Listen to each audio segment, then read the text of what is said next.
Sabi ko sa'yo, tindahan yung itatayo nila dun eh. Kaya ganun yung bintana na ginawa. Tapos kanina, ang daming grocery. Inunahan ka pa magtindahan, no? Eh yun na nga, narinig niya atang balak natin. Kaya inunahan ako. Gitera talaga yung babae na yun. Tapos ang sabi niya pa na wala raw kasi magawa sa bahay nila yung nanay niya. O ano naman, di ba? Hindi naman tama na magtayo sila ng tindahan dahil lang sa narinig nila na gusto ko rin.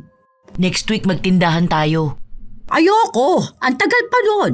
Bukas na agad ha. Ipapatanggal lang to eh. Pwede na magtindahan. Yung grocery na lang ang kulang. Baka next week pa. Ang tagal naman na nun. Ang dami na kayang bumibili sa tindahan nila. Ay dapat mas marami bumili sa atin. Hindi pwede yun na sila lang ang may kumikitang kabuhayan. Dapat meron sa atin. Tapos mas maganda. Mas marami dapat ang tinda natin ha. Tapos mas mura para sa atin na bibili yung mga tao. Mauuna naman tayong madaanan eh kesa sa kanila. Tsaka ako naman eh nandito lang palagi sa bahay para makatulong din ako sa'yo. Kapag malaki ng benta ng tindahan, malamang yan lalago din tong atin. O tapos sila na yung malulugi at magsasarado. Minsan, ang taong hindi masaya sa buhay mo ay mismong kapitbahay mo. Lalo na kung laging nakakakita ng kung anong bago sa'yo, yun din ang gusto nilang makuha. Ganon si Maris. Lahat ng meron sa iba, dapat meron din sila kahit na hindi na nila kaya. Sa ganitong pag-uugali, lahat ay may kapalit. Ano kaya ang nararapat na parusa para sa inggitera na kapitbahay? Kanina, nakita ko may bagong post si Josephine. Nasa dagat sila. Pagdagat na rin tayo. Oo, sige, sa birthday ni Jenny. Sige, gusto ko yung meron din tayong, ano ang tawag doon? Yung sumakay sila sa banana. Banana boat yun, ma. Nakita ko nga post nila nun eh. Ang yabang pa nila, no? Akala ata nila eh, sila lang ang may kayang gawin yun. Nakita mo rin pala yun? Eh naiinis ga ako. Tapos panay puro mga post nila ang nakikita ko. Eh wala namang pera mga yun. Saan kaya sila kumuha ano? Baka dun sa kanuna anak niya. Ay, oo. Baka dun sila nang hingi para may panggala sila. Ang kapal ng mga muka. Ay, yun pa pala. Alam mo ba, may kanuna rin yung isa niyang kapatid. Parang ikakasal na yata yun tapos bibilhan sila ng bagong bahay o ipapagawa yung kanila.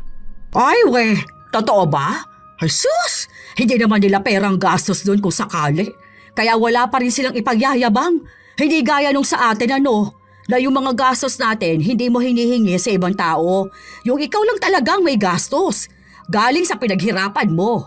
Ay, oo naman no. Hindi ako sanay na may ibang taong gagastos para sa akin. Tama yan. Huwag mo silang gayahin. Ay, oo nga pala. Bumili ng bagong TV, sina Rocky. Ang laki ng TV nila. Bibili din naman tayo sa susunod, di ba?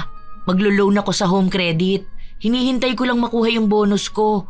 Tapos yung sahod ko doon sa isa kong trabaho. Sige, gusto ko yan. Pero sana yung mas malaki doon sa binili nila ha.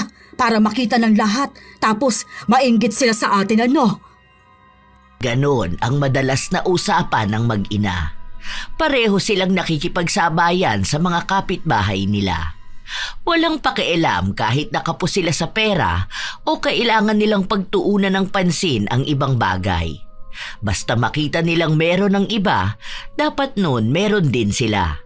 Kailangan ding sila ang bida sa lahat. Kahit na wala na silang ipon, basta may nakita silang binili ang kapitbahay nila, bibilhin na rin nila.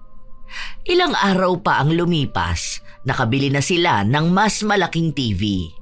Ang luma nila, ibinenta nila para lang may maging pera sila na tatawid sa pang-araw-araw nila.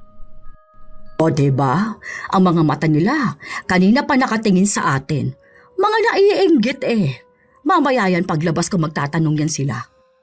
Nakatingin talaga sila ha. Kita mo naman kanina, diba? Kita ko nga, yung isa napataas pa ng kilay. Paano? Wala naman silang pambili ng ganyan.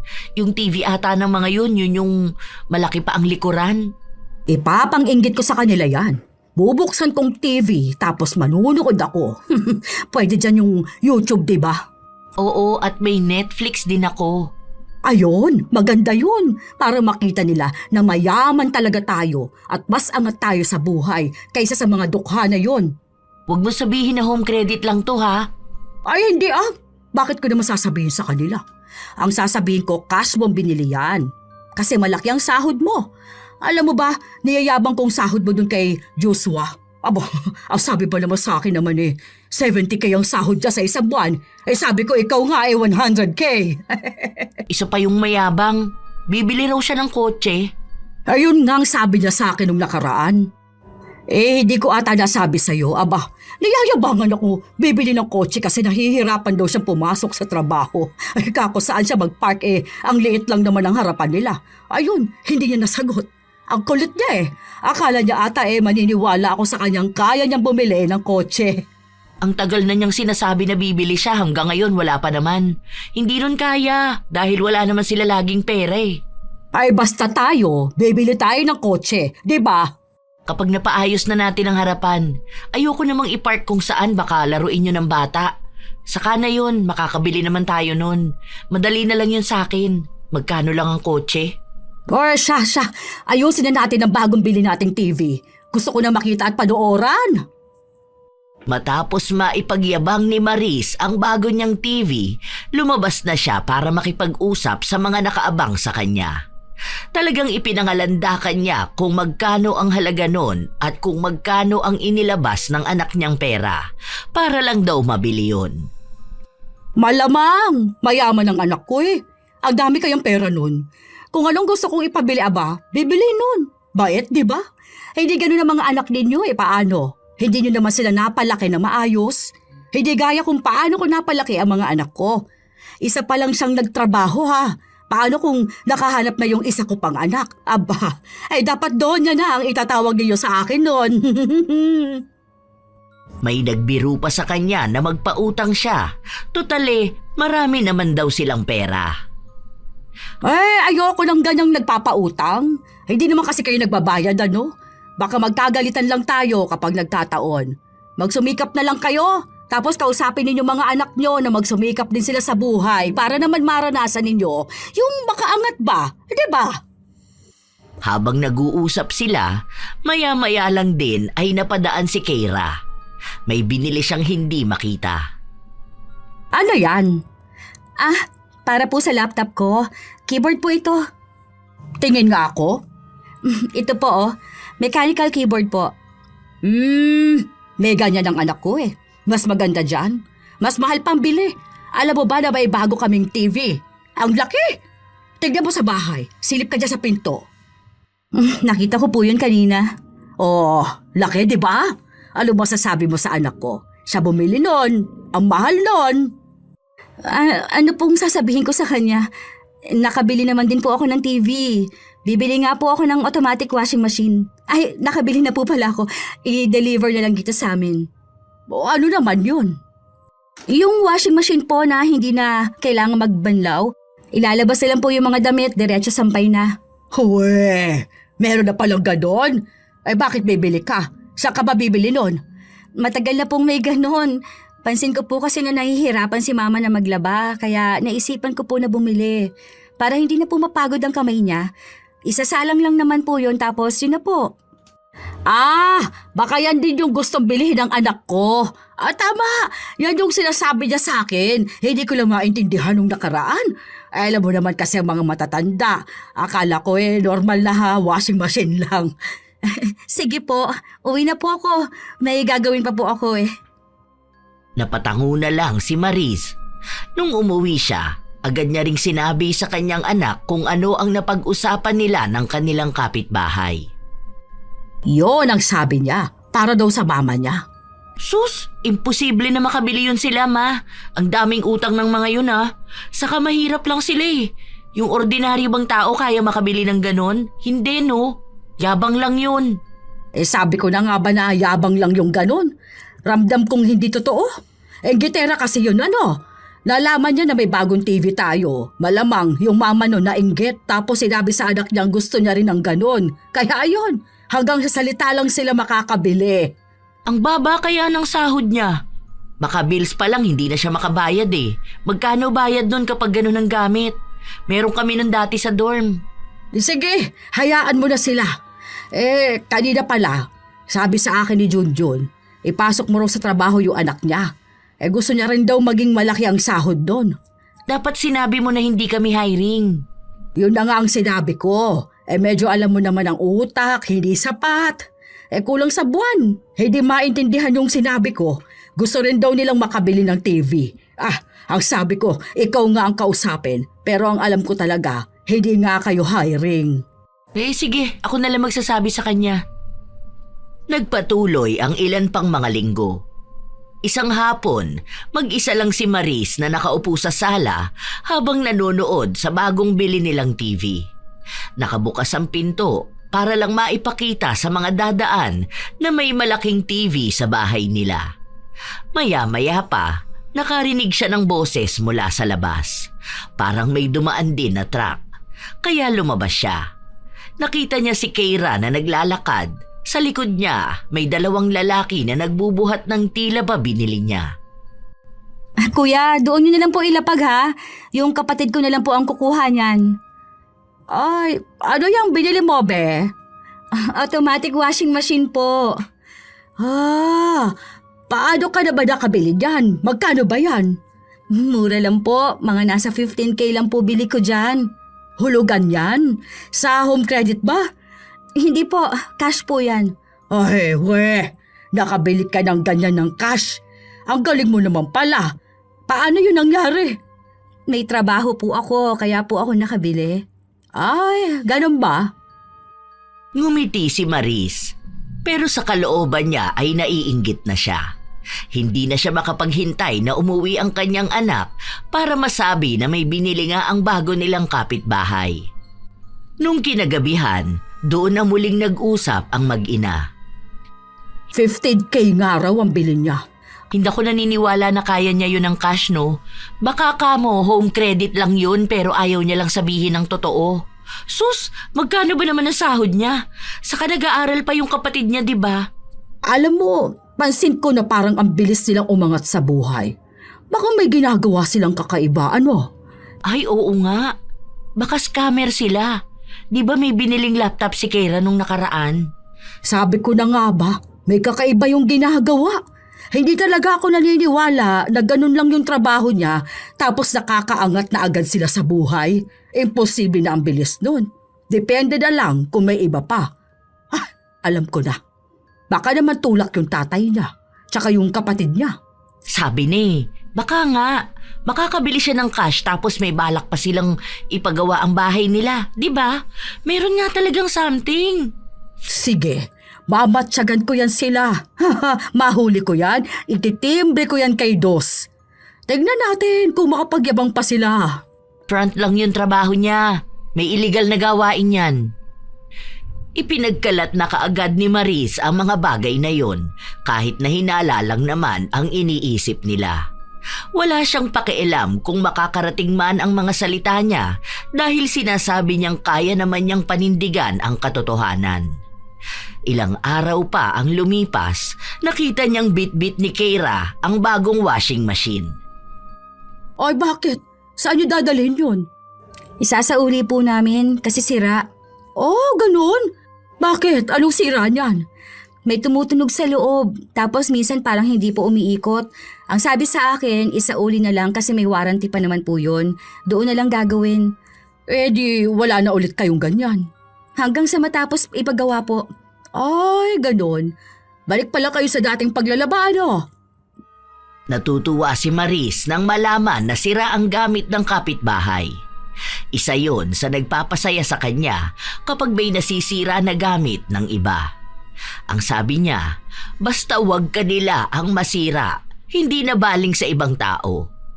Kinagabihan, sinabi na naman niya kay Hera ang nabalitaan niya. Hindi yun. Baka kamo hindi na siya nakakahulog kaya hinatak na lang. Sinungaling din yung babae na yun.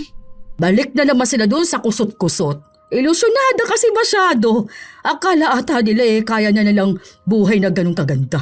Hindi nila alam na hindi naman din bagay sa kanila. Ayun na nga, nagpapanggap silang mayaman kaya bibili sila ng ganun. Para namang hindi labandera nanay niya noon. Kahit nga kusutin lang yung damit gamit ang kamay nagagawa nun. Tapos bibili pa sila ng automatic washing machine. Ayan, nahatak tuloy. Ay, alam mo ba, may nagkabit ng aircon kanina doon sa bahay ni na Jamil.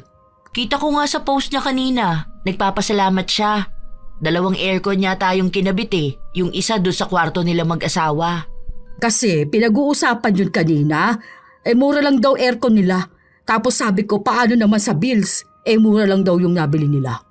Hindi ko naman alam kung totoo nga yun. Bili rin ba tayo? Saan natin ipapalagay? Kahit sa kwarto na lang siguro, no? Hindi ko rin alam. Saan ba dapat? Pwede naman dito sa sala. Kaso lagi ka na magsasara ng pinto at bintana nun. Ganon? Paano nila makikita yung TV ko? Sa kwarto na lang siguro, no? Pwede naman banda rito. Para kapag nakabukas ang pinto, makikita nila na may aircon tayo. Tapos bibihira ako lang bubuksan. Kumbaga, kapag magbubukas ako, doon na lang ako tatambay sa kwarto. 2 rin papakabit natin? Sige, sakto lang yan. Kasi nga magtatag-init na rin. Grabe pa naman ang init sa panahon ngayon. Ay sige, bili ka ng aircon ha. Oo, ako nang bahala. Sa susunod na linggo bibili ako 2. May bago na namang ipagyayabang si Maris. Nung dumating na ang aircon na bili nila, ikinabit na rin agad yun. Sakto naman na dumaan ang ina ni Keira kasama ang dalaga.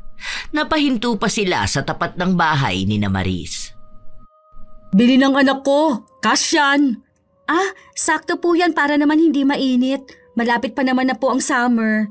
Oo, yun nga ang sabi sa akin ng anak ko Sabi niya, para hindi ako mainitan. Alam mo naman kapag tumatanda na, hindi pwede na masyadong mainit na panahon. Yung mama mo, hindi mo ba bibilihan ng aircon? Bibilhan po. Pinapaayos ko lang po yung kabilang kwarto. Doon po ilalagay. Wala po kasing kisame. Ay, talaga ba bibili rin kayo? Nakita mo kasi sa amin ano? Bago pa po kayo bumili, naisip ko na po yun. Bale, ang problema lang po talaga yung sa kisame namin. Tsaka marami na pong may aircon ngayon dahil nga po sa init ng panahon. Kasi dito sa atin hindi naman lahat merong aircon. Yung iba nga nagtitiis sa init. Saan ka naman kukuha ng pera pambili ng aircon? Baka naman makikabit kayo ng kuryente kapag naputulan kayo. May trabaho po ako. Tsaka mag-work from home na po kasi ako. Kailangan ko na pong magkaroon ng aircon sa bahay para makapagtrabaho ako ng maayos. 1 month na lang po papayagan na akong magtrabaho sa bahay. Talaga ba? Yung anak ko ayaw mag-work from home. Hindi siya pinapayagan kasi kailangan siya sa office nila. TL kasi yon. Malaki sahod nun. Kaya alam ko kaya niyang bilhan ako ng mga ganito. Ito, payo ko lang sa'yo Kapag hindi mo naman kaya ang isang bagay, huwag mong ipilit na bilhin. Sino po bang nagsabi na pinilit ko lang pong bilhin? Kailangan po sa bahay at kaya ko naman po. Kasing laki ba ng sahod mo, sahod ng anak ko? Kailangan po ba kasing laki ng sahod ng anak mo para makabili ng gamit? Para naman malaman lang kung kaya mo ba talaga. Ba kasi kapag bumili ka dahil sa inggit, yun lang naman ang ano ko. Kailangan ko pang ayusin yung bago naming aircon. Sige, papasok na ako sa bahay naming may aircon. Bakas ang pang-aasar ni Maris na para bang pinagyayabang niyang sila lang ang may kakayahan na magkaroon ng ganong buhay. Nagkaroon din ng aircon sina Keira, kaya agad na inisip ni Maris na naiinggit nga ang kapitbahay nila. Minsan pa, walang pasok ang anak niya. Nakita nilang dumaan si Keira. Papasok na yun doon sa trabaho niya. Mag-work from home na raw siya. Doon na yan sa bahay nila mag-scam. Nagpa-aircon pala talaga sila, no? Akala ko biro lang yun. Inggit nga kasi.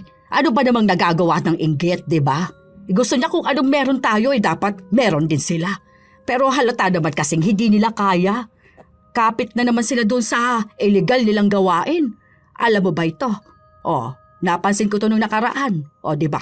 Yung kapatid niya, si Jairus, ay aba. Kung alam mo lang, nakita ko yun nung madaling araw, umuwi. Mukhang nagbenta nga. Tapos nung nagsimba kami, anong oras pa lang nung naabutan kong nakatambay na doon sa bahay ni Badong. Alam nating lahat na tulak ang animal na yon. Ibig sabihin, tulak yun si Jairus. Halata naman, Saka gumagamit din yun sila. Tingnan mo yung mata ni Keira, ang lalim. Baka nga yung work na sinabi niya ibang work yun. Baka nagbebenta na yun siya ng katawan niya. Isa rin yan sa naiisip ko. Ayaw niyang sabihin anong trabaho niya, di ba? Tapos malaki raw ang sahod niya. O ano bang malaking sahod kapag naging high-end pokpok ka? Hayaan mo siya. Bahala siya sa buhay niya. Siya naman ang mahihirapan nun pag nagkataon eh. Basta kapag may bibilhin sila, dapat mas maganda yung atin, ha? Aba, syempre naman no. Alangan naman magpapatalo ko sa kanila. Hindi naman pwede yun. May pambili rin ako. Talagang nakikipagsabayan ang mag-ina sa mga kapitbahay nila. Akala nila sikat na sila dahil sa pagkakaroon nila ng magandang gamit. Pero ang kasikatan pala nila ay tungkol sa panggagaya sa ibang tao. Nakikisama na lang ang iba at nagkukunwari na namamangha silang kaya nilang makabili ng ganon. Sa totoo lang, kaya naman talaga ng sahod ni Hera. Pero sa tuwing may nakikitang bago ang iba, dapat mas maganda at bago ang kanila. Saka yun ipagyayabang ng ginang sa mga taong nasa paligid nila, maging dun sa tao na ginayahan lang din niya. Isang araw, nung pauwi na si Maris, nakita niya ang kapitbahay niyang nagpapalit ng kurtina. Mas maganda, bago, kaya dali-dali siyang umuwi ng bahay nila. Hinalungkat niya ang lagayan niya ng mga kurtina at doon siya naghanap ng ipapalit. Mag-isa lang siya dahil wala ang kanyang mga anak. Nung umuwi si Hera ng hapon, naabutan niya pa ang ina na naglalagay ng huling kurtina. Oh, naglinis ka pala, Ma? Marumi na yung luma mong kurtina? Nagpalit ng kortina si Maring Lenlen. Siyempre, ang ganda ng style. Parang yayamanin. Ganun ba? Kaya ang ginawa ko, ayun, naghalungkat ako. Mas maganda naman tong sa atin. Kasi padala to ng tita mo galing ibang bansa. Ay yung kanila malamang, binili lang yun sa baklaran. Itong akin, imported. Ah, oo nga. Napansin ko kanina dumaan ako. Ang nipis naman ng kurtina niya. Oo, ang pangit, di ba? Kapag nakita niya tong akin, malalaman niya kung ano mas magandang kurtina. Hindi naman nila kayang bumili ng ganito. Mahal kaya to. Kapag gusto nila ng ganito, sa ibang bansa sila bumili. Paano naman sila bibili? Ni wala nga silang pambili ng pagkain. Ay, di ba? Yun na nga. Hayaan na nga natin sila. Basta ito sa akin, maganda ito. Hindi nila pwedeng sabihin na mas maganda yung kanila o ako ang langgaya. Kasi sa tela pa lang ng kurtina ko, hindi na nila kayang presyo. Teka nga, magluluto na ako. At nang makakain na tayo. Sa labas tayo kakain, Ma. Ha? Bakit? Sweldo mo ba? Anong okasyon? Nakita ko sina Tito Joey kumain sila ng samgyup. Gusto ko tayo rin. Hindi naman pwede na sila lang yung ganun, di ba? Panay sila post sa Facebook. Chat mo sila. Sabihin mo pumunta sila doon sa kakainan natin. Pauwi naman na sina Jenny. Ay, ayun pala yung nakita ko kanina. Hindi ko masyado napagtuunan ng pansin kasi abala ko sa paglalagay ng kurtina. Mamaya ko palang sanang babalikan para makita. Buti na lang nakita mo. Sige. Gusto ko rin yan. Mag-ano tayo? Ano bang tawag doon? Shabu-shabu! Yung may sabaw! Akong bahala. Doon tayo kakain sa mas masarap at sa mas mahal. Dapat mas mainggit sila sa kung anong meron tayo. Parehas talaga ang kaisipan ng mag-ina. Ang dalawang kapatid lang ni Hera ang naiiba. Sila na mismo ang nagsasabi sa ina at sa kanilang ate na wag na silang makipagsabayan sa mga nakikita nila sa ibang tao. Sila lang kasi ang nakakapansin ng pagiging inggitera ng dalawa at naririnig din nila sa mga kapitbahay nila ang tungkol doon. Sila na mismo ang nahihiya. Pero ayaw naman silang pakinggan, lalo pa at ang lahat naman ng pera na ginagastos nila ay galing kay Hera. Basta gusto ni Hera, gagawin niya. Basta magpapataas ng tingin niya sa kanyang sarili o kaya ang magpapalamang sa kanya ng higit sa kanino man.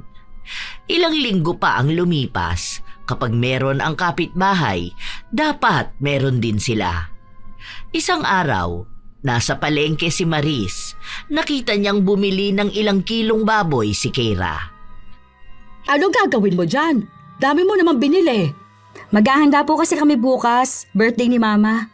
Ay, ganun ba? Ang konti naman pala niyan. Ako bibili rin ako kasi maghahanda rin ako bukas. May ka-birthday po pala si Mama sa inyo? Ay, hindi. Normal na araw lang. Bakit pa po kayo bibili ng ilang kilong baboy at lulutuin kung normal na araw lang po? Wala lang.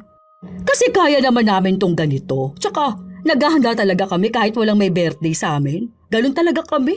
Tsaka araw-araw naman dapat nagse-celebrate, di ba? Para kasi magpapakain po kayo ng isang barangay. Malamang kapag naghahanda nagbibigay sa kapitbahay, di ba? Hindi naman kami madamot, kaya nagbibigay ako. Yun ang dahilan kaya ang dami kong pinagbibili. Bakit po ba ako pinakikialaman? Hindi naman po sa pinakikialaman ko kayo. Nagtatanong lang naman ako. Ganun na rin yun. Baka naiinggit ka lang kasi mas marami yung binili ko. Hindi naman po ako inggitera. Ay, sos! Narinig ko na rin dyan sinabi ng ibang tao. Pero ang totoo nun, naiinggit naman pala sa amin. Sa bagay, hindi ko naman masisisi ang mga tao kung may inggit sila sa amin. Ganitong buhay ba naman ang meron kami, di ba? Mas mayaman kami, mas angat na higit sa lahat. Kahit na anong gusto namin nakukuha namin. Ganun po ba? Maganda nga po yun. Pero ako po yung klase ng tao na hindi po naiinggit sa anumang meron ng ibang tao. Kahit po nasa kanila na ang lahat, habang ako, wala kahit na ano. Nagagawa ko pa rin naman pong pumalakpak sa tagumpay ng iba. Ipokrita! Walang taong ganon! Kapag mababa lang, laging naiinggit sa mga taong mas angat ang buhay. Hindi po lahat ng tao. Nagpanggap ka pa talaga. Hindi po ako nagpapanggap. Totoo po yun. Sige, sabi mo Hindi ko naman mapapalabas ang totoo kahit na gusto ko. Yun ang pinapalabas mo sa ibang tao kahit na ang totoo nun inggit ka talaga. Alam niyo po, hindi po lahat ng tao naiinggit sa ginagawa ninyo. May mga tao pong masaya ang buhay kahit na wala sa kanilang lahat. Tanggapin niyo rin pong hindi kayo ang angat sa sinuman. Dahil marami po na meron ng ibang tao na wala rin kayo. Kaya sana po iwasan niyo yung pagkumpara ng meron kayo sa meron sa iba. Huwag mo nga akong pagsasabihan ng ganyan. Dahil mas matanda ako sa'yo. Mas mayaman kami. Mas may alam kami sa buhay. Hindi ako papayag na pagsasalitaan lang ako ng kung sino. Yan po ang hirap sa inyo. Lagi niyong sinisimula ng tao. Pero kapag kayo naman po ang binalikan, wala na po kayong ibang ginawa kundi ang magpa-victim. Hay, makauwi na nga. At ang init dito sa palengke. Buti pa sa bahay namin may aircon. Hindi na lang kumibo ang dalaga. Inis na inis pa nga si Maris nung nakauwi siya sa kanila. Sakto na naroon na ang panganay niyang anak. Anong ginagawa mo rito? Half day ka lang? Wala kaming pasok, may inayos sa office kanina. Oh, ano yan? Bakit ang dami mo naman binili na karne ng baboy? Magbebenta ka ba? Nakasale ba yan ngayon? Hindi. May handaan kasi bukas kina Kera. Birthday ng mama niya. Nakasabay ko siyang bumili. Ayun, dinamihan ko na lang din ang bili ko. Magluluto na nga lang ako para may handaan din tayo. Maghihintay pa ako ng bigay sa kanila. Birthday pala. Sige, okay lang yan. Dapat bumili ka ng pampansit. Meron pa naman dyan. Tsaka kumpleto naman na to. Pwede rin akong bumili bukas ng umaga. Total, maaga naman nagbubukas dyan sa tindahan. Doon na lang ako bibili ng ibang tinda. May nakalimutan nga akong bilhin. Paano? Inainis ako doon kay Keira. Halata naman na naiinggit siya. Bakit? Ano ba napag-usapan nyo? Sabi niya na hindi naman daw ako nakakainggit. Naniwala ka naman doon? Dakilang inggitera yung pamilya nun. Ayun na nga. Kaya umalis na rin ako dahil nakakapikon siya. Pinaglalaban niya talaga na hindi siya naiinggit sa atin. Paano? Napahiya ata siyang mas marami pa yung binili kong karne kanina kaysa doon sa binili niya. Tingnan mo bukas niyan mas marami pa ang ihahanda ko. May pasok ka ba bukas? Wala. Mga 2 araw kaming walang pasok. Ayun, sakto. Magpatugtog din tayo. Arkila tayo ng videoke, no? Dapat yung mas malakas kaysa sa kanila. Sige, gusto ko na rin magkakanta. Nagkasundo ang mag-ina ng gagawin nila kinabukasan. At yun nga ang nangyari. Maaga pa lang ay gumising na sila para magluto. Nag-argila rin sila at kumanta. Inimbitahan nila ang iba pa nilang mga kapitbahay para lang magpunta sa kanila, kaysa sa bahay ng may kaarawan. Wala naman silang ibang narinig mula sa pamilya ni Keira, hanggang sa natapos na lang ang araw. Para bang sila ang mas masaya. Kinabukasan lang din nun, napansin ni Maris na parang may handaan sa kabilang bahay. Oh, bakit? May birthday ulit sa inyo? Ngayon po kami nag-celebrate kasi nasa trabaho ako kahapon. Bakit ngayon? Bakit hindi mo nalang hinabol kahapon? Nagpapapansin ka ba? Ano naman po ang ipapapansin ko sa inyo? Wala naman po akong ginagawa. Tsaka may handaan naman po kayo kahapon eh. Kaya naisip ko rin na ngayon na lang namin gawin para makapagbigay rin sa mga kapitbahay. Kung kahapon po kasi, baka masayang ang ibang pagkain na niluto ninyo at lulutuin din po namin. Sus! Gusto mo lang magpapansin sa ibang tao para lang sabihin nila na kaya ninyo maghanda. Ano po ba talaga ang problema nyo? Sa amin po ba kayo galit? O ano po ba? Ako? May problema sa inyo? Wala naman. Baka kabok kayo ang inggit sa amin. Lagi nyo nilang po yung sinasabi sa akin. Sa totoo naman po na wala naman pong naiinggit sa inyo. Oh, talaga ba? Ilang beses na po nating napag-usapan yun. Sige nga po, magtanong po kayo sa mga kapitbahay natin kung may pakialam sila sa inyo. Wala naman po. Kayo lang po ang nag-iisip nun dahil akala nyo po kayo na ang pinakamagaling sa lahat. Hindi nyo alam na may kanya-kanyang buhay ang mga tao. Oh, share mo lang. Tingnan nyo po, hindi rin naman kayo makausap ng maayos. Dahil inggitera ka. Nakita mo lang na meron kami, gusto mo na meron na rin kayo.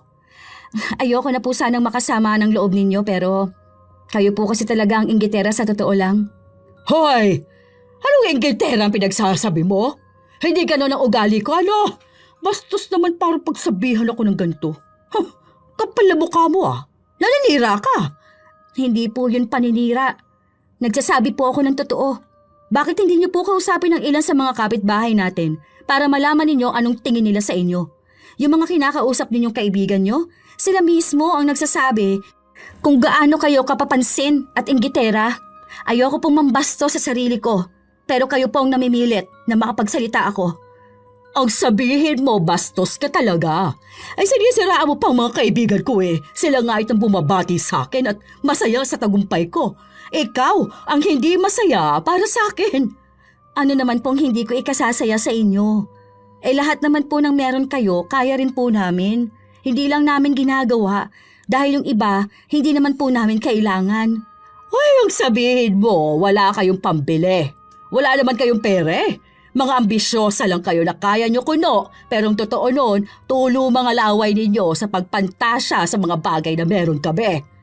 Sige po, kung yan talaga ang gusto ninyong paniwalaan. Mahirap naman po kasi makipaglaban sa isang tao na walang ibang alam gawin kundi ang paniwalaan kung ano lang yung gusto nila. Kung yun po ang tingin ninyo, okay po. Inggit na po kami. Grabe po yung inggit namin. Gusto na po namin magkaroon ng kung anong meron sa inyo. Kaso mahirap lang po kami. Paano po kami makakabili ng ganun? Nakanganga po kami kapag may bagong gamit kayong binili. Nakatunga nga po kami kasi sobrang yaman niyo po. Sobrang nakakainggit. Sana po meron din kaming ganyang buhay sa inyo. Oh, kita mo na? Ay namin mo rin, nainggit ka sa amin, di ba? Opo, ito na nga po yun oh. Inamin ko na nga po. Hindi naman kasi kayo magkakaroon ng lahat ng meron kami, ha? Dahil wala naman kayong mataas na sahod gaya ng sa anak ko. Mainggit na lang kayo habang buhay. Nakakalungkot naman po yun. Bakit po hindi kami pwedeng magkaroon ng ganong sahod? Pangarap ko pa naman yun. Dahil wala kang alam sa buhay. Ay, ano ba itong ginagawa ko? Bakit ba inaaksi akong oras ko sa pakikipag-usap sa'yo, ha? Ay, makaalis na nga.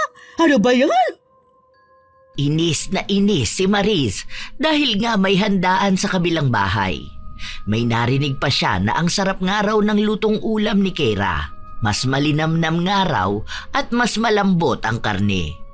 Ayaw pa naman sa lahat ni Maris na naririnig ang ganong bagay dahil iniisip niyang mas angat ang iba kapag pinupuri sila. Dapat siya lang ang pupuriin. Anong masarap doon? Di wala nga akong malasahan. Tapos ang liliit pa ng hiwa ng mga karne.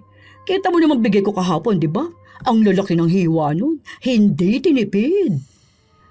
Dahil kilala na siya ng mga kapitbahay nila, sumang-ayon na lang ito sa kanya. Kapag kasi kinontra siya, malamang ay magtatalo lang sila. Umiiwas na lang talaga sa gulo ang mga kapitbahay nila. Ilang linggo pa ang lumipas, kay Keira madalas na nakatuon ng pansin si Maris. Lalo na at mukhang umaangat sila sa buhay. Isang araw, pansin niyang nagbukas ng tindahan ang kapitbahay nila. Sabi ko sa'yo, tindahan yung itatayo nila. Sabi ko sa'yo, tindahan yung itatayo nila dun eh. Kaya ganun yung bintana na ginawa. Tapos kanina, ang dami grocery. Inunahan ka pa magtindahan, no? Eh yun na nga. Narinig niya atang balak natin. Kaya inunahan ako. Enggitera talaga yung babae na yun.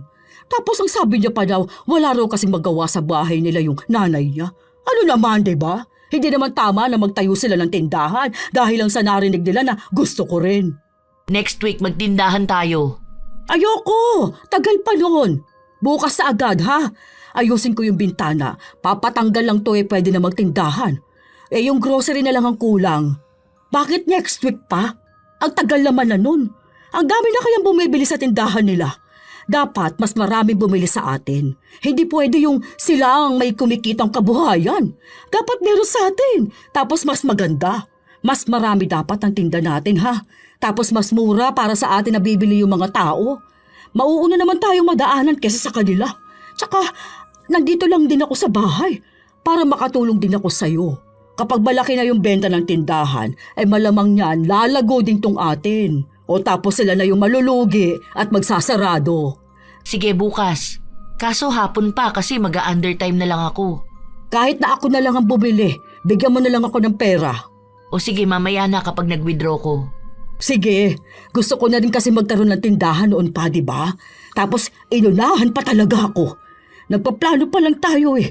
Inamin pa naman niya sa akin na naiinggit sila sa atin. Sino nagsabi? Ayun, si Keira. Ang sabi niya, nasa atin na raw kasi ang lahat kaya naiinggit siya. Ay tapos hindi nila kaya makuha kung ano man yung meron sa atin. Kaya ayan, inunahan na lang tayo. Tapos sasabihin niya na, ako yung gaya-gaya? Hayaan mo sila. Ang liit naman ng tindahan nila eh. Anong kita nila doon? Piso-piso lang. Tama ka dyan, anak. Mabuti na lang talaga. Andyan ka kaya natutulungan mo ko. Tsaka nailalaban natin na mas angat tayo kaysa sa kanilang lahat. Tinotoo nga ni Maris ang sinabi niyang magbubukas siya ng tindahan. Punong-puno ang bahay nila at halos lahat ng kailangan parang mabibili na sa kanila. Pati gamit sa paaralan meron din sila. Nakaantabay din siya sa mga dumaraan at kapag may bibili. Dapat sa kanila lang bibili, hindi sa kabilang tindahan. Aawayin niya kapag sa iba bumili o kaya ay dinaanan lang siya.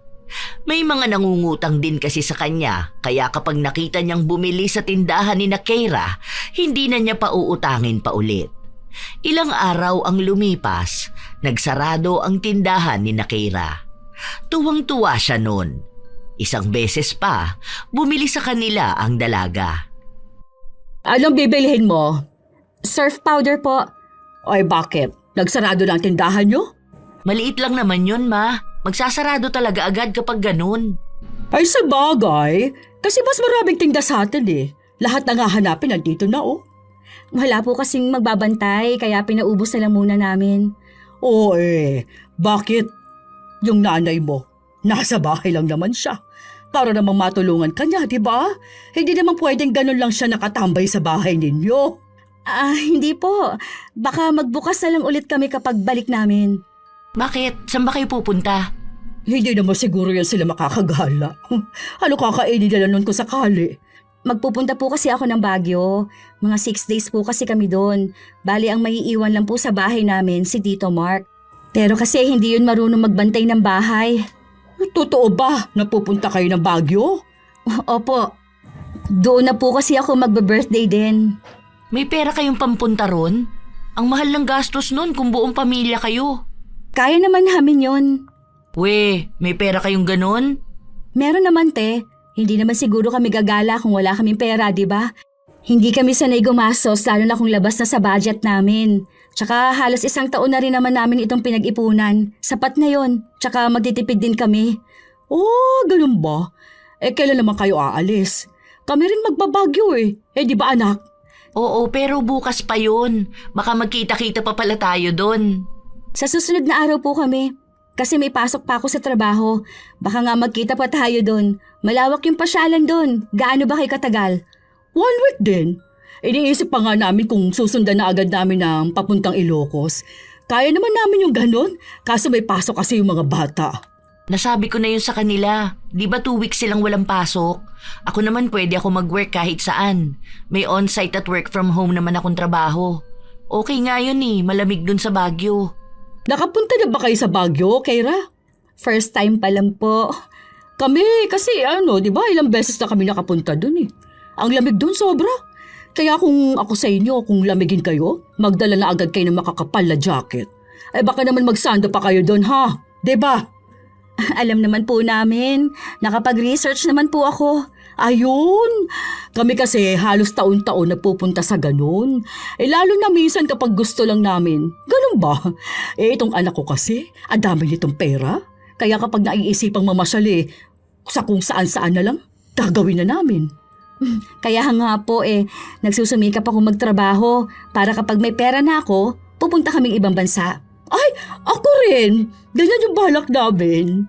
Planado na yon, Ma. Kukuha ka na lang ng passport mo. Oh, nakaplano na pala yun. Makikita mo na kaming nasa ibang bansa nun. Hayaan mo, bibigyan kita ng ref magnet.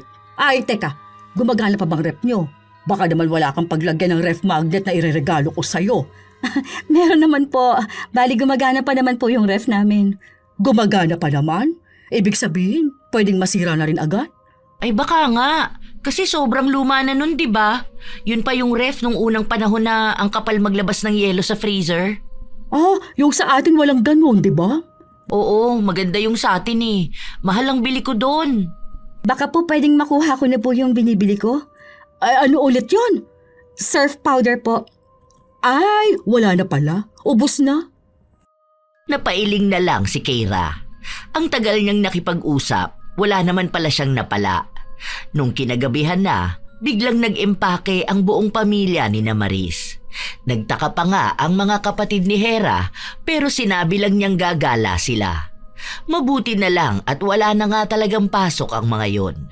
Nagpunta sila ng Baguio pero natapos na ang 1 linggo, hindi naman nila nakita si Keira. Kahit na ang post nila na nasa Baguio sila.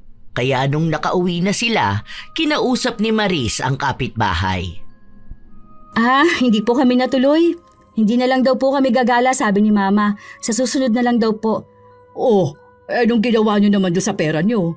Kung hindi naman pala kayo gagala, baka wala naman talaga kayong pera. Kami kasi 1 linggo talaga kaming nasa Baguio. Ang sayang nga Nakita mo ba mga post ng anak ko? Dami nun, kung saan-saan kami nagpunta. Hindi ko na lang po ginamit pang gala namin. Dahil nasira na yung ref namin, binili ko na lang po ng bago. May bago kayong ref? Opo, yung 2-door. Ano bang tawag doon? Inverter side by side. Ano yun? Halika po, tingnan po ninyo sa bahay. Ayan, silipin po ninyo. Para siyang aparador. Ang laki naman yan. Yung kabilang side po, freezer po. Malaki yon. Magkano naman ang bili nyo dyan? Hindi ko na po sasabihin. Ayoko naman pong ipagyabang yung presyo niyang bili kong bagong ref Pero dyan ko po ginastos yung dapat na pang Baguio namin. Bumili rin ako nung pwedeng paglagyan ng benta naming frozen goods. Yan ba? Yung pang ice cream? Opo, kasi balak nga rin po naming magbenta ng ice cream. Nagmamadaling umuwi si Maris sa kanilang bahay. Naroon ang kanyang anak, natutulog. Pero nung dumating siya, nagising ito dahil sa ingay ng kanyang paglalakad. Ano nangyayari? Bakit nagmamadali ka na naman, Ma? Alam mo ba, may bago silang rep. Sina Keira. Pagkano kaya yung ganun Mahal siguro yun. Paano kaya sila nakabili ng ganun? Nakakabahala talaga yung kabuhayan nila. Hindi mo alam kung saan ba nanggagaling? Anong ref ba? Mura lang yung mga second hand. Ganon lang naman binibili nila. Hindi bago talaga. Nakita ko pa yung karton sa bahay. Ang laki ng ref nila. Tapos dalawa yung pinto. Dalawa naman talaga yun. Hindi yung ganyan sa atin na sa taas tapos sa baba. Sa kanila yung parang sa aparador, ganon. Tapos ang laki ng freezer. Ganda talaga, mamahalin. Meron pa sila nung ref ng yung sa ice cream, alam mo yun, lagayan ata ng frozen foods nila. Nakabili agad sila ng ganon? Ang mahal na mga yun Saan naman galing pera nila?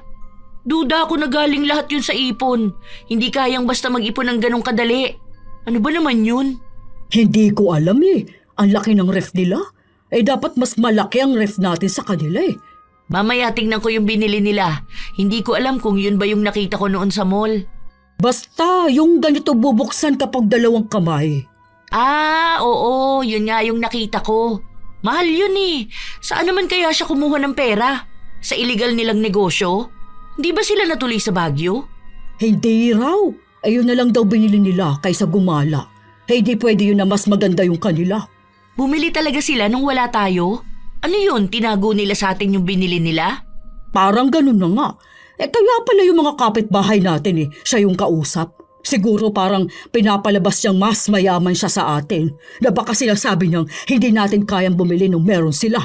Ang galing naman niya kung yun ang pinapakalat niya. Mas kaya ko naman bumili nun kaysa sa kanya, no? Ang dami kong credit card, no? Ang laki rin ng sahod ko. Kung saan lang naman nila kinukuha yung pera nila. Gusto ko ng mas magandang ref kaysa sa kanila. Mabibilhan mo ba ako nun? Tingnan ko muna sa mall ko anong mas maganda. Gaano kalaki yung kanila? Bibili ako nung mas malaki pa. Paano yung isang ref? Tingnan ko muna kung saan mo gagamitin yun. Magbebenta na lang ako ng ice cream. Kahit na hindi naman nila kailangan, bumili pa rin sila. Lalo na nung nakita nila na nagiging mas angat na sa buhay ang kanilang kapitbahay. Dapat maipakita nilang wala pa ring papantay sa kanila. Sila pa rin ang mas nangingibabaw at mas nangunguna. Hanggang sa isang araw, may isa silang kapitbahay na bumili ng bagong motor. Mura lang siguro yan. Mahal po yan. Big bike yan Bike ba yan? Motor yan? Yung tawag po kasi dyan, mahal po yan. 200,000 ang halaga po niyan. Mura lang pala? Akala ko pa naman milyon. Kaya namin bumili ng ganyan Bakit po kapag meron ng ibang tao, dapat meron din po kayo? Para saan po? Anong para saan? Meron talaga kami nun dahil gusto namin. Dahil po gusto nyo, hindi po dahil sa kailangan nyo? Kailangan din namin malamang. Bibilhin ba namin kung hindi namin magagamit? Nagtataka lang po ako kasi kahit na meron pa naman po kayo, bumibili pa rin kayo basta makita nyo lang na bagong bili yung kapitbahay ninyo. Ano naman sa'yo? Pera mo bang ginagastos namin? Hindi naman, di ba? Pera naman yun ng anak ko. Hindi ko naman po sinabi na pera ko yun. Ang sinasabi ko lang po, yung paggastos niya ng sobra, baka po maubusan kayo ng pera. Paano na lang po pag ganon? Ay, hanggat hindi ka mas mayaman sa amin, hindi kita pakikinggan. Kapal naman ang mukha mo magsabi ng ganyan sa akin. Ay, sige po. Kayo rin naman pong mahihirapan sa huli. Sana po malaman po ninyo na hindi lahat ng bagay kailangan ninyong kainggitan sa ibang tao. Dahil mas magandang maging masaya sa kung anong meron ka kaysa maghangad ka ng sobra. Hindi nakinig si Maris dahil pinaglalaban niya kung ano ang gusto niya. Hanggang sa lumipas ang ilan pang mga linggo, may nabili na naman silang bagay na hindi naman nila kailangan pero maipagyayabang sa lahat. Naging sikat na naman sila. Nagiging usap-usapan. Isang beses, nung pauwi ang mag-ina, pansin nilang nagpapalit ng pintura ang isa nilang kapitbahay. Bakit kaya nagpalit ng kulay ng pintura ang mga yun? Hindi ba kapapalit lang nila nung nakaraan? Ewan ko dyan. Baka dahil magno-New Year na. Parang sinasabayan nila yung lucky color. Blue ba ang lucky color next year? Paano yung pintura natin? Kailangan na rin pala natin magpalitan Isang linggo pa lang naman New Year na. Magpapintura na lang ba tayo bukas? Matutuyo ba yun agad? Siguro. Kung sa kanila matutuyo agad, siguro sa atin din. Try na lang ba natin? Kausapin ko na si Totoy para maaga na siya magpintura bukas. Labas lang naman ang bahay, di ba? Kaso pati loob ng bahay nila bagong pintura eh. Hoy, hayaan na natin. Pati loob na lang din ang bahay sa buka nating papinturahan. Sige, kausapin mo na lang bukas. Yung matatapos sana agad ang pagpipintura. Yung isang araw lang. Sige, ako nang bahala bukas. Minadali nila ang pagpapalit ng pintura para magbukhang sila ang nauna. Kahit na ang totoo, alam na ng lahat na gagaya sila. Nagpanggap na lang ang iba na parang nabigla sa pagpapapintura. Tanging si Keira lang ang may lakas ng loob na magsalita. Ang bilis rin naman pong magpapintura ng bahay nyo. Buti kaya nyo pong magstay sa loob. Ang baho po niyan. Kasi nga, ihahabol namin pampaswerte sa New Year. Isinabay nyo po talaga sa panahon na nagpipintura din ng isang kapitbahay natin. Ay bakit? Wala na ba kaming karapatan na gawin yon? Sila lang bang pwede magpintura bago magbagong taon? Hindi naman po. Biglaan kasi sa inyo. Kung kailan may nagpapapintura na. Tapos ginaya nyo pa yung kulay ng pintura nila. Hindi po ba may ibang ibig sabihin nun? Ewan ko sa inyo kung anong meaning nun. Basta ako, wala lang sa akin yun. Napailing na lang si Keira. Noong sumapit na ang bagong taon, sobrang dami nilang handa. May lechon pa.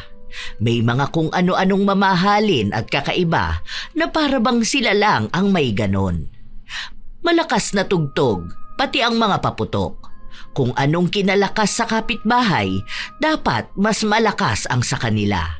Nakita pa nga nila sina Keira na pare-pareho ang suot na damit.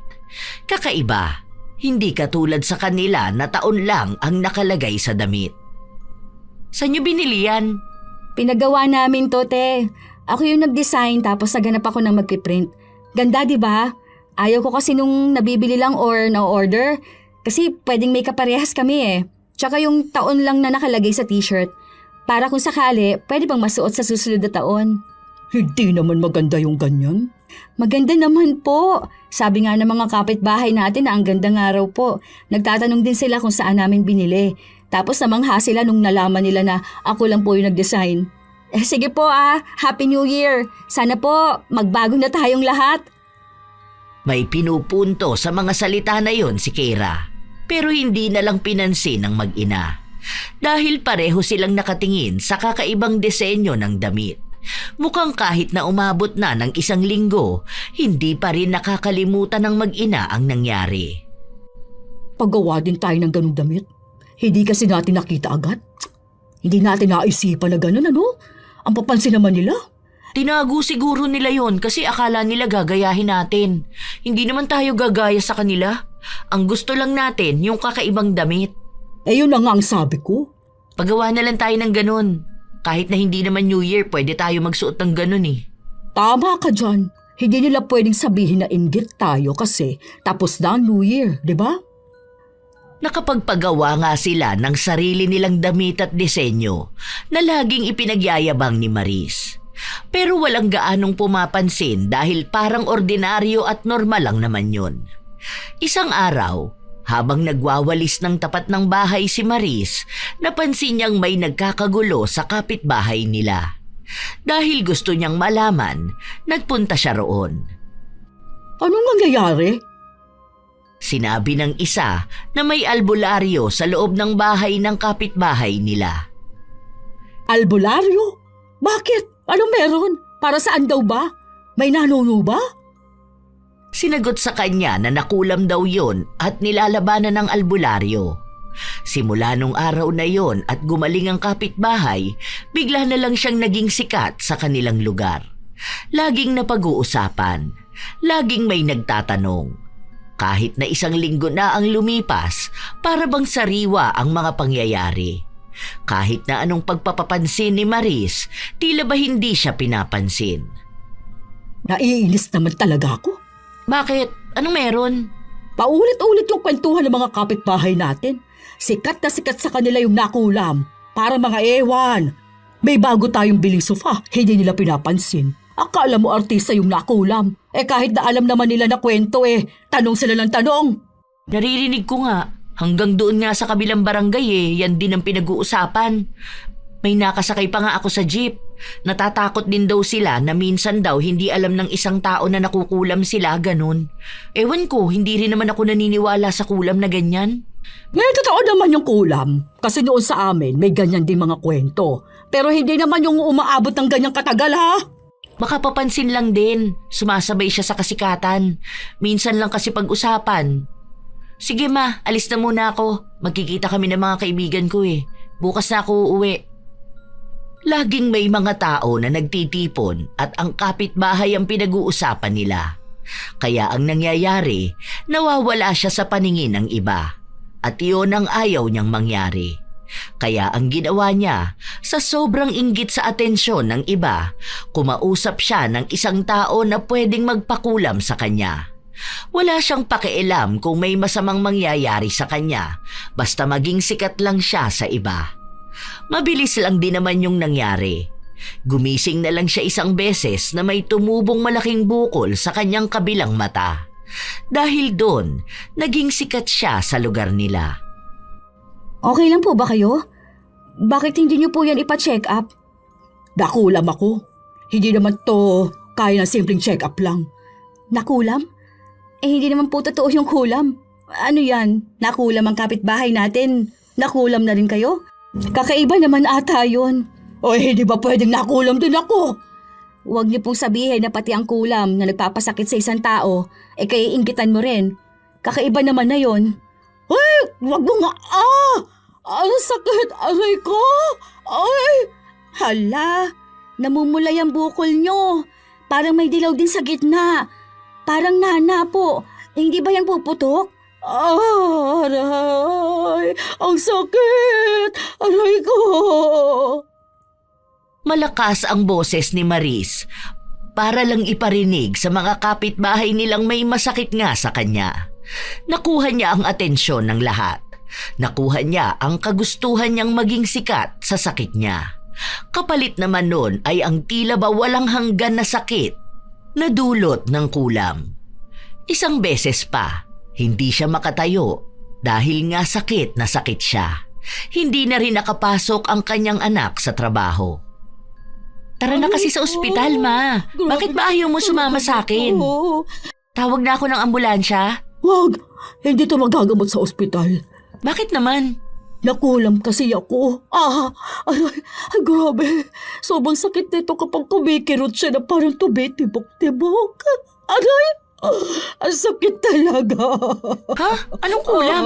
Bakit ka naman makukulam? Sino naman nagagawa nun sa'yo? Ay, tawag ka ng albularyo na. Aray ko, ayoko na. Hindi ko na to kaya. Napahiyaw si Maris sa sobrang sakit ng nararamdaman niya. Hindi na niya kinakaya dahil para na siyang mamamatay. Pero mukhang ang isa sa iniisip niya ay tungkol pa rin sa magiging usap-usapan ng iba. Gusto niyang makita ng ibang tao kung paano siya gagamutin ng albularyo. Para kung gagaling siya, magiging laman na rin siya ng usapan ng iba. Magiging mas matagal ang atensyon sa kanya ng ibang tao. Yun naman talaga ang hangad niya, kaya nga siya nagpakulam. Maya-maya pa, dumating ang albularyo na pinahanap niya sa anak. Bukas ang bahay nila. Nasa sala sila. Ang daming taong nakikinood. Ang daming tao na nagbubulungan. Aray ko Kapit po. ka lang, ma. Sakit Andito naman na yung albularyo. Parang awa mo na pagalingin mo ako. Hindi ko kayang sakit. Ayoko ng ganito. Gumawa ng paraan ang albularyo kung paano siya kokonekta sa mangkukulam o sa taong gumawa nun. Nangyari ngang nakausap niya ang mangkukulam. Doon inamin na hindi naman siya galit at wala naman siyang ibang gustong mangyari. Inutusan at binayaran lang siya ni Maris para lang ipakulam siya. Naiinggit daw kasi ito sa nangyari sa kapitbahay nila na nakulam. Napapailing na lang ang albularyo. Hindi niya ginamot si Maris dahil ayaw niya sa lahat ay ang ganong klase ng kaso pagdating sa pagpapakulam. Ngayon lang din siya nakakita ng taong naiinggit sa kulam at nag-utos ng iba para ipakulam siya. Umalis ang albularyo nang hindi man lang sila hinintay na magpaliwanag. Dahil sa nalaman na yon, mas naging maugong ang pangalan ni Maris, lalo na ang pagiging inggitera niya. Paano na kaya to, anak?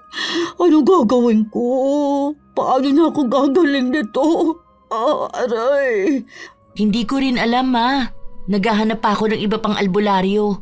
Bakit mo naman kasi ginawa yan? Paano? Walang pumapansin sa akin.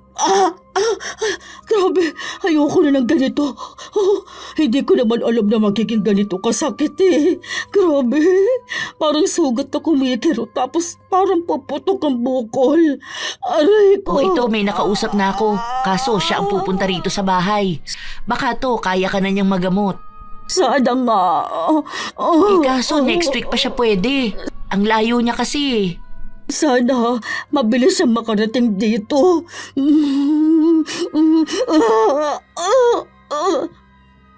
Naging sikat na siya sa lugar nila dahil nga sa pagpapakulam niya sa kanyang sarili.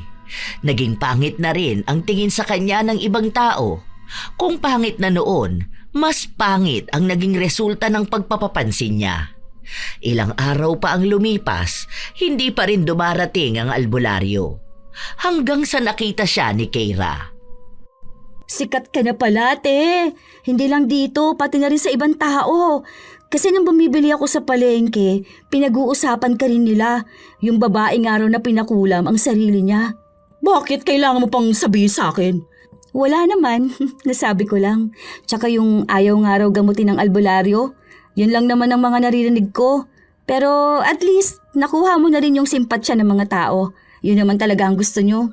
Masaya ka pa talaga na may nakikita kang tao na nahihirapan. Nagbalita lang naman po ako sa inyo. Gusto mong maging sikat, di ba? O ayan, sikat ka na. Nakaramdam ng sakit si Maris kaya hindi na siya nakasagot. Hanggang sa dumating na ang araw na may albularyong nagpunta sa kanila. Pero wala rin itong nagawa para pagalingin siya. Tila ba pinaparamdam sa kanya na dapat lang tanggapin na niya kung ano ang kapalaran niya sa kulam na hindi maalis-alis. Kahit na ganon, hindi pa rin siya nagsisisi sa ginawa niya. Ilang linggo ang lumipas, bit-bit ni Maris ang sakit. Isang beses pa, nakita niya ang kapitbahay nila na may bit-bit na magandang aso. Kaninong aso yan? Sinabi ng kapitbahay nila na binili nila. Sinabi ang lahi ng aso, maging kung magkano nila yon nabili. Dahil doon, nakaramdam na naman ng inggit sa kanyang sarili si Maris. Hindi niya alam na habang nakikipag-usap siya sa kapitbahay nilang may bagong aso, naririnig sila ni Keira. Kaya nung umalis na ang kapitbahay, saka lang nagsalita ang dalaga. Parang gusto ko rin ng aso ah. Yan ka na naman. Kaya hindi ka na gumaling-galing dahil yung ugali mo na hilig manggaya sa ibang tao. Yung gagawin nyo kung ano yung ginagawa ng iba. Bibilin mo kung anong binili ng iba. Bakit ba bigla ka lang sumasabat-sabat dyan? Kinakausap pa kita? Yun lang naman po kasi napansin ko. Dahil kung totoong nahihirapan ka na at gusto mong gumaling, di sana hindi ka na inggitera. Hindi ka pa rin ba natututo? Na kaya ka nga nagkakaganyan dahil sa inggit mo? Iniinis mo kasi ako, kaya nasasaktan na naman ako. Kapag ako namatay, ikaw talagang mumultuhin ko. Grabe naman yon. Patay agad. Oo, kinagalit mo ko eh. Ang sakit. Kumikirot na naman. Alam mo, may kaya akong gawin. Hindi ko lang sinasabi. Kasi baka mamaya sabihin mo, ikaw rin meron ka nung meron ako. Alam mo ba na kaya kitang gamutin?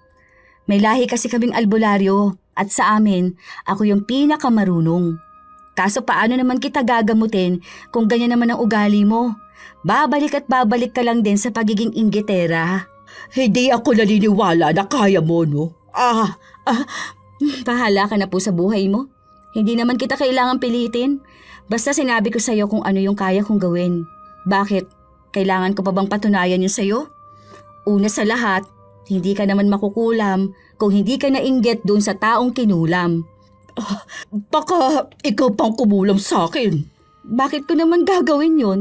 Hindi kita pag-aaksihan ng oras ano? Tsaka ikaw na rin ang nagsabi na ginawa mo yun kasi naiinggit ka na nakulam yung kapitbahay natin. Bakit ka ba kasi laging naiinggit? Hindi mo ba kayang mabuhay ng hindi ka man lang tumitingin sa buhay ng iba? Hindi nga ako naiinggit. Alam mo sa sarili mo kung anong totoo. Kung makakapagsinungaling ka sa iba, hindi sa sarili mo. Alam mo kung bakit. Alam naman naming lahat na sinasadya mo talaga na gawin yung ginagawa ng ibang tao. Nagkaroon kami ng tindahan. Nagbukas ka rin ng tindahan. Nung bumili ako ng gamit, bibili ka rin. May nakulam, nagpakulam ka rin. Hindi mo ba alam kung gaano kalala ang kulam? Hindi yun bagay na kaiinggitan mo lang basta tapos gagawin mo dahil nararanasan ng iba. May mga taong nakukulam nang hindi nila alam kung bakit. Malalim ang koneksyon nun sa espiritual ng tao. Kaya hindi yun biro na kung gusto mong sumikat, bahala na lang. Hindi mo kasi alam, kaya wala kang alam. Mas wala kang alam pagdating sa kulam. Kaya hindi ka ginagamot ng mga albularyo. Dahil alam nila yung ginawa mo. Baka kapag nalaman mong may nagayuma magpapagayuma ka. Nung nalaman mong nagpakulam, magpapakulam ka rin. Siguro parusa na rin yan sa'yo. Kasi paano mo malalaman ang parusa mo kung ikaw mismo hindi mo alam kung paano babaguhin yon? Ewan ko sa'yo. Huwag mo nga akong kausapin. Aray, sakit. Hindi pa rin naniniwala si Maris sa mga sinabi sa kanya ni Keira. Hindi siya nagbago. Sa halip ay mas lalo lang din siyang naging inggitera. Dahil nga may aso ang kapitbahay nila, nagkaroon din sila ng aso. Kung ano ang nakikita niya sa iba, yun ang dapat meron siya. Hanggang sa nagkaroon sila ng bagong kapitbahay. Mayaman, may kotse, may mamahaling cellphone, may mamahaling mga gamit, maging ang damit na suot. Ang kulay ng balat, masasabi talaga na mayaman. May nakita pa siyang bag na bitbit nito. Maganda at alam niyang mahal ang presyo nun. Ano kayong trabaho nun, nak? Ang mahal ng bag na yan, di ba? Ganyan yung nakita natin sa mall. Totoo kayang kanya yan? Hindi ko alam. Baka naman yan yung nabibili lang na kaparehas. Kasi ang mahal nun. Nasa 600k yung presyo ng bag na yun Ano? Kaya niya magkaroon ng ganong bag? Hindi ko pa kasi nakakausap Hindi ko alam kung anong trabaho. Pero sabi nila na mayaman nga raw yan. Pero ewan ko. Baka nagpapanggap lang yung mayaman. Pwede naman yon. Hindi kinakausap ni Maris ang bago nilang kapitbahay pero nakikita niya na may binibiling bagong gamit ang mga yon. Hanggang sa tila ba nakakita siya ng katapat niya. Hamak na mas kaya ng kapitbahay nila na maglabas ng malaking pera para sa mamahaling gamit kaysa sa kanila. Nakatulala nga lang si Maris sa labas habang tinitingnan ng kapitbahay na may biniling bagong sasakyan. Grabing yaman naman yan. Bagong kotse? Hindi mo kaya yan, no? Sino nagsabi sa'yo na hindi ko kaya? May pera kami. Kaya namin yan. Kotse na yan. Milyon na ang halaga niyan. Hindi mo matatapatan yan. Kaya nga namin. Sakit. Tignan mo. Magpapabili ako sa anak ko. Baka maingkit ka lang sa amin. Hindi naman uso sa akin ang inggit Hindi ko pa naman kayang bumili ng kotse sa panahon ngayon. Siguro sa mga susunod kaya na namin. Magpapabili ako kay Hera. Alam niyo po kung ano mas maganda? Yung gamutin niyo po muna ang sarili ninyo bago kayo maghangad ng bagay na meron ng iba. Ayun pong bukol niyo, mas lalong lumaki. Hindi niyo na pinapagaling. Sa bagay, mas malala naman ang inggit. Kasi yun, wala talaga makakapagpagaling doon. Hindi yun nagagamot ng doktor o kaya ng albularyo. Aray. Sakit. Kumikirot na naman itong bukol ko. Magkukulam ka talaga. Gumagamot po ako ng kulam. Hindi ako mangkukulam. Ay, alam niyo na ba kung anong trabaho niyang bagong kapitbahay natin? Kung bakit ang yaman nila? Mukha ba may pakialam ako sa kanila? Aray. Kahit po hindi ninyo sabihin, alam kong meron.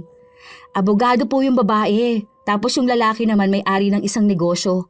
Hindi ko lang alam kung anong negosyo yun, pero parang pagawaan ng mga sapatos. Ganun. Tapos yung anak nilang panganay, may negosyo rin. Tapos mayaman na sila noon pa man. Kasi may namana sila sa mga magulang nila.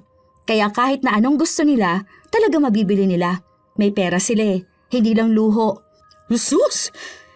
Kaya rin namin yung ganun ano. Hindi lang kami makabili ng kotse agad. Dahil sino magmamaneho, di ba? Hindi naman pwedeng ako dahil may sakit ako tsaka matanda na ako. Tanggapin nyo na lang po ang katotohanan na may taong mas mayaman kaysa sa inyo. Yung taong kayang bumili ng bagay ng walang kahirap-hirap. Kung sa kanila kayo makikipagtapatan, naku po, ubos po ang pera nyo. Sa kanila kasi barya pa lang ang nababawas. Ay baka kayo, yung todo yung hirap. Barya lang ng anak ko. Kinumusta nyo na po ba ang pera ng anak nyo? Baka po hindi nyo alam ha, na malaki na po ang utang niya. Natanong niyo po ba siya kung may emergency funds kayo? Kasi paano kung kinailangan nyo ng pera? May mailalabas po ba siya? May magagamit kayo? Kasi hindi nyo pwedeng ibenta ng kaparehas sa presyong gamit ninyo. Ang mangyayari niyan, mababa ang bili. Lugi kayo. Tapos ang taas pa naman ang pride nyo. Iisipin ninyong napahiya kayo kapag naibenta ang gamit ninyo. Wala akong pakialam sa'yo. Dahil alam ko maraming pera ang anak ko. Kung anong meron sa amin, yon ang kinikita niya at sobra pa. Kaya huwag kang papansin. Ang sa akin lang, concern ako sa anak ninyo. Panay ba naman kasi oo sa mga gusto nyo eh. Tapos sa mangyayari nun, mahihirapan siya magbayad. Pero kayo, bahala kayo. Kasi hindi naman kayo nakikinig sa sinasabi ng ibang tao kahit sana concern lang sa anak mo. Walang naging kibo si Maris. Lagi-lagi ring sumasakit ang bukol niya. Ilang albularyo na ang nakausap ng anak niya pero wala pa rin kayang gumamot sa kanya. Hanggang sa nagpabili siya ng kung ano dahil nakita niyang meron nun ang kapitbahay nilang mayaman. Gusto ko ng ganung bag. Ang ganda. Nakita ko talaga yung kulay dyan. Naku, ganun yung paborito ko. Hindi ko na kaya bumili, ma. Ha? Ay bakit naman? May pera ka, di ba? Bala ko sana magpa-check up eh. Parang may problema yata ako sa dugo ko. Kaso ang mahal ng magagastos ko pag nagkataon. Wala na akong pera. Naubos ko na nung nakaraan na bumili tayo ng bagong kama. Paano wala ka ng pera? Marami kang pera, di ba? Malaki ang sweldo mo, yung credit card mo. O dami na na. Bili mo ko. Gusto ko meron din ako eh. Pero yung mas maganda, kasi nakikita siya ng mga kapitbahay natin. Puro sila namamangha sa kanya. Alam ko naman na kaya natin yun. Tapos may nagbibenta pala ng barbecue dyan sa labas. Magbenta rin tayo. Kasi laki ng kita nila. Uso pa naman yun ngayon. Tapos may balot din. Hindi ko na po talaga kaya, ma. Baka nga tama si Keira. Nagpapanggap lang ako na kaya ko pa. Nag-usap kayo ng babae na yun? Ano namang sinabi niya sa'yo? Bakit pa nakikinig ka sa ibang tao? Dapat hindi. Gayahin mo ako. Alam ng lahat na hindi ko pakikinggan ang sasabihin nila na mas sikat ako sa kanilang lahat. Hindi naman po yun ganon, ma. Bigla lang din naming napag-usapan. Tapos may sinabi siya sa akin na bigla ko ring napagtanto nitong mga nakaraan. Lalo na yung tungkol sa pera. Ayoko mabaon sa utang dahil lang sa luho at inggit. Tama nga siya na ang dami kong perang sinayang dahil lang sa gusto ko meron din tayo nung meron sa iba. Buti na lang yung mga kapatid ko hindi nagmana sa ating dalawa. Kasi kawawa ang pamilya natin kung lahat tayo ganito. Ano bang pinagsasabi mo? Wala namang mali sa ginagawa natin. Ang gusto lang naman natin, yung hindi tayo nalalamangan, di ba? Yun nga po ang mali. Ayaw nating nalalamangan tayo ng ibang tao. Na dapat hindi naman po ganun. Kasi paano na lang kung makatapat tayo ng isang taong meron talaga ng higit sa atin? Di tapatan natin. Kaya naman natin eh. Hindi po ganun, ma. Napagtanto kong mali yun. Hindi tayo pwedeng tumapat sa iba lalo na kung angat talaga sila. Kasi mauubos tayo. Ni wala po akong ipon. Tapos ang dami mo pang gustong gawin. Stress na nga ako na hindi kita mapagamot eh. Sana po matutunan mo rin kung ano yung natutunan ko. Okay lang yan. Sa una ka lang dan yan. Nagpapa-apekto ka kasi sa sinasabi sa iyong Keira na yun. Kapag nawala na sa utak mo mga sinasabi niya sa'yo, malalaman mong tama pa rin ako at yung mga ginagawa natin. Kaya kung gusto mo ng negosyo, magluto na rin tayo ng barbecue. Kaya ko pa naman. Minsan hindi na sumasakit tong bukol ko. Itong buwisit na bukol na to. May nagbebenta na po nun. Huwag na natin kalabanin. Kapitbahay lang po natin, oh. Kahit na, lakas kaya ng benta. Ano, sila lang bang dapat kumita ng kabuhayan? Sa palengke nga tabi-tabi nagtitinda, di ba? Oh, bakit sa negosyo rito sa atin hindi pwede? Kaso nagnenegosyo ka lang naman po pag gusto mo. Kapag may kalaban ka o nakita ka sa ibang tao, hindi po yung negosyo na gusto mo dahil gusto mo po akong tulungan. Hindi naman sa gano'n. Ah! Aray, sakit! Ito na naman, aray ko! Ang sabi sa akin ni Keira, marunong daw siya manggamot. Kaso kaya niya lang yun kapag nakita niya nagbabago ka. Konektado rin daw kasi yun sa kalooban mo, sa ugali mo, sa energy mo. Tutulong lang siyang gumaling ka pero ikaw mismo ang magpapagaling sa sarili mo. Kahit na mismong anak niya ay hindi niya pinakikinggan. Dahil para sa kanya, mas alam niya ang kanyang ginagawa. Hindi lang yun basta bunga ng inggit, kundi parte ng pagkatao niyang dapat mas nakakaangat siya sa iba. Hanggang sa lumipas ang ilan pang araw, kumupit siya ng pera ng anak para lang bumili ng mamahaling bag. Pinakita niya sa lahat na kahit na may sakit siya, kaya niya pa ring mabigyan ng magandang bagay ang sarili niya. Para panlaban niya na rin sa kapitbahay nilang may bagong bag. Ngunit sa ginawa niya, hindi nakapunta ng ospital si Hera. Hindi niya nagawa ang gamutan para sa sakit niya. Kaya lumala ito. Nahimatay siya bigla sa pampublikong sasakyan, saka siya dinala sa ospital. Pagpunta ni Marie sa ospital, nalaman niyang may kanser sa dugo ang anak. Maaagapan pa yon kung may tamang gamutan.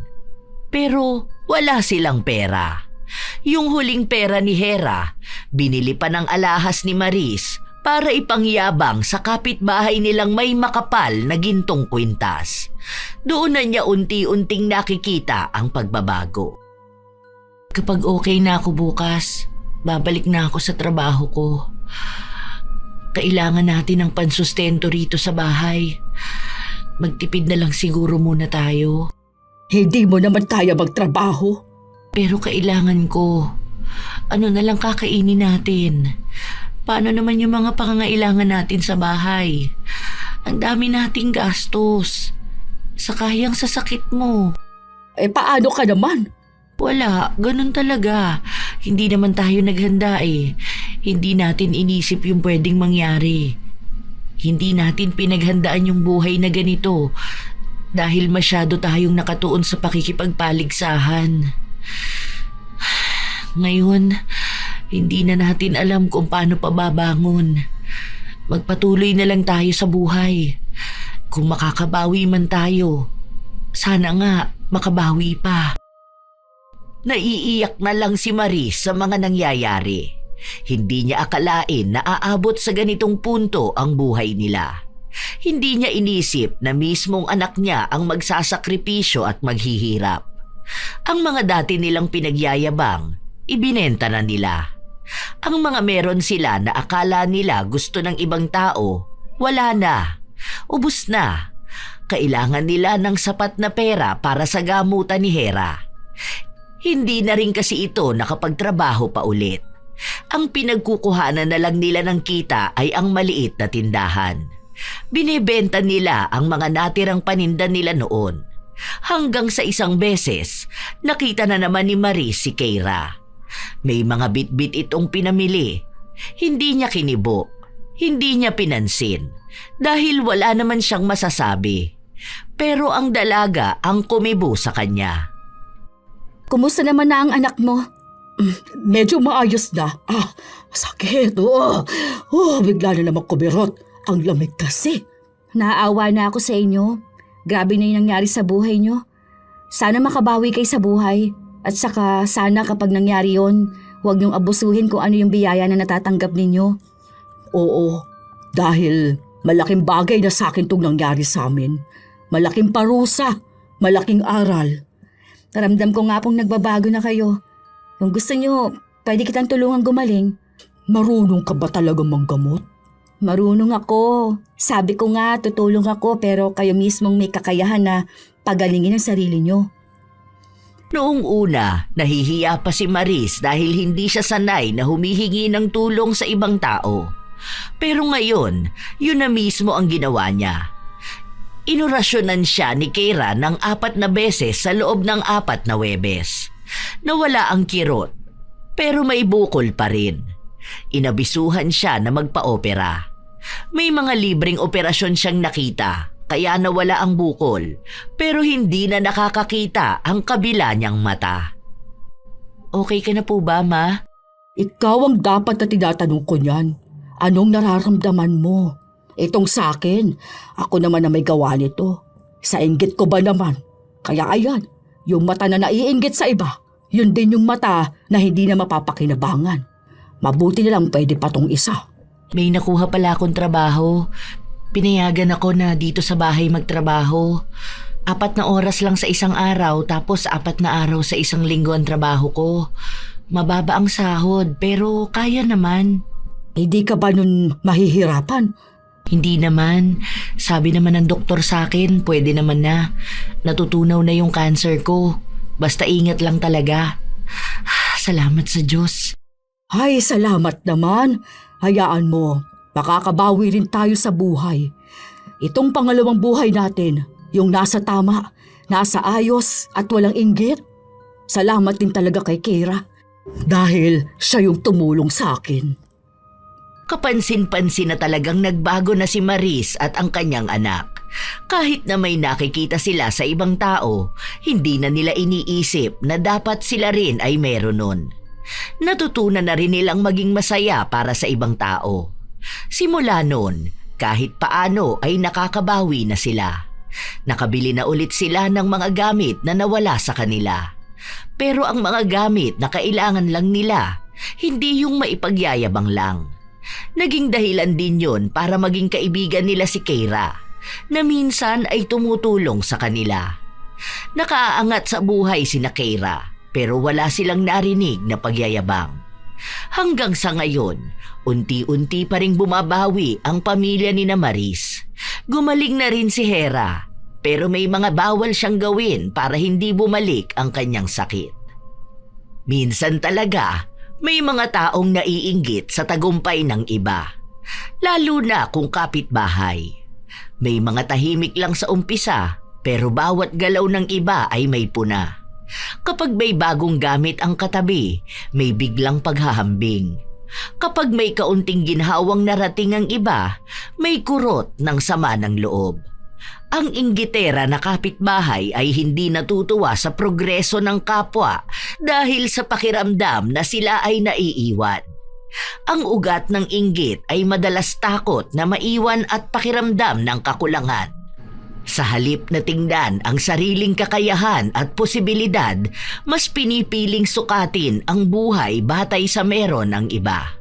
Dahil dito, nagiging mabigat ang pakiramdam at ang simpleng pamumuhay ay napupuno ng pagkukumpara. Habang abala sa pagsilip sa bakod ng iba, unti-unting napapabayaan ang sariling bakuran, ang sariling pangarap, sipag at direksyon. Ngunit ang inggit ay hindi kailanman nagbunga ng tunay na saya. Hindi nito pinapabilis ang pag-unlad, ni hindi nito dinadagdagan ang biyaya. Sa halip, pinapaliit nito ang puso at nilalason ang isipan.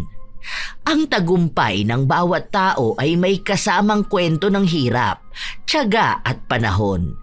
Hindi pare-pareho ang daan at hindi rin sabay-sabay ang pagdating. Tandaan natin na ang pag-angat ng iba ay maaaring maging patunay na may pag-asang umunlad.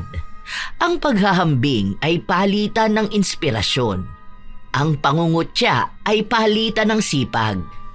Mas payapa ang buhay kapag marunong tumanggap, maghintay at magsikap. Hindi nababawasan ang sariling halaga kapag may ibang nagniningning. Lalo lamang nagiging malinaw ang landas kapag piniling magpakatotoo at magpursige. Kaya huwag maging inggitera na kapitbahay. Kayo ba mga apo? Nagkaroon na rin ba kayo ng kapitbahay na inggitera? Ano ang inyong karanasan? Maaari nyo yung ibahagi sa amin kasabay ng inyong opinyon sa ating kwento.